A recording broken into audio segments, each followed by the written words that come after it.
Hello అండి. ఈరోజు మా ఇంట్లో టిఫిన్ అయితే వేడి వేడి పునుగులండి. ఇడ్లీ పిండితో వేసే పునుగులు. ఇవంటే ఎంతమందికి ఇష్టమండి? నాకైతే ఇవైతే చాలా బాగా ఇష్టం. ఇడ్లీ పిండి 2 రోజులు ఇడ్లీ వేసుకున్న తర్వాత మూడో రోజుకి మళ్ళీ ఇడ్లీ అంటే పిల్లలు అస్సలు ఇష్టపడరండి.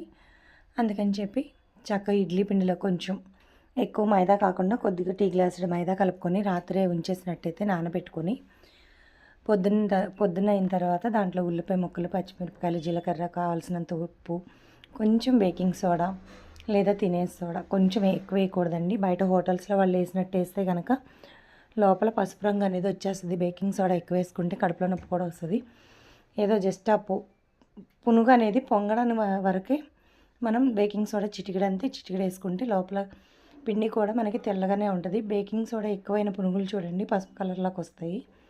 అవి అస్సలు తినకూడదు. ఇలా ఇంట్లోనే వేసుకోండి ఫ్రెండ్స్.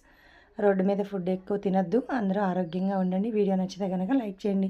పునుగులైతే సూపర్ టేస్టీగా వచ్చినాయి.